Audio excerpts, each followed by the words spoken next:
through. So some of the other items would be jewellery and necklaces. So we do find beads, glass beads, and this one is an amber bead, quite large in comparison to some of the glass beads we get.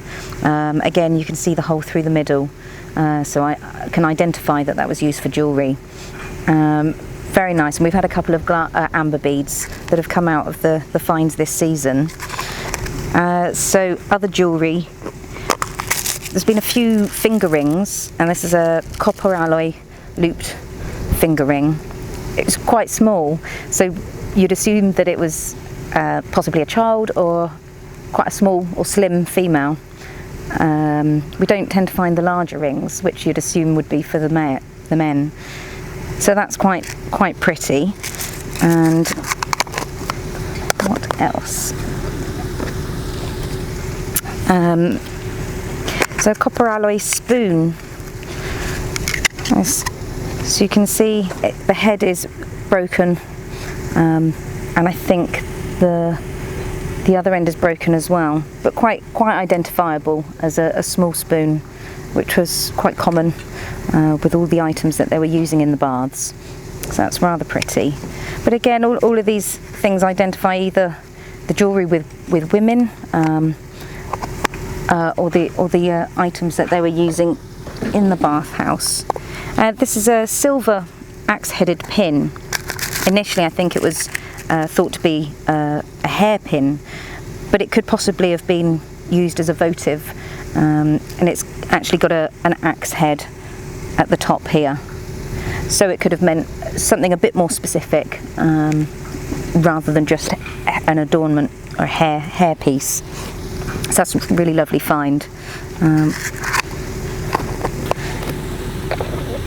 a larger item is a copper alloy chain.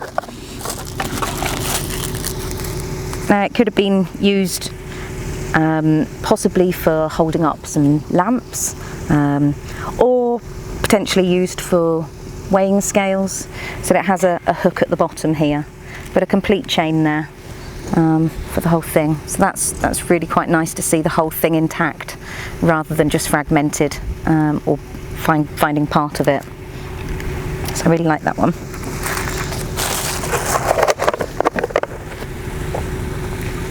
And some other items. So another ring, a copper alloy ring, complete, but different from the last one, a complete circle. And you can see that it's copper alloy from the colouring. But again, very small. That wouldn't have fit a very large finger.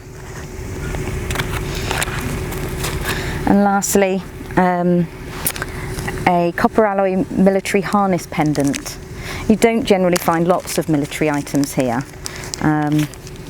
but this is slightly different, and you can see that it would have had, actually it's this way up, it would have had a loop at the top here, and there are some associations with its shape and design that we'll look into. What's a military pendant? So I guess they would have used it either for harnesses or for personal adornment and decoration. It's not something that we have lots of here, so it's not one of my specialities. I'm not too sure, but it's just lovely to see most of the complete thing apart from the loop at the top, which has fragmented off. So that's rather pretty and slightly different, because we tend to find the personal items for women. So it's a little bit different for the bathhouse. So those are some of the finds that I quite like this season.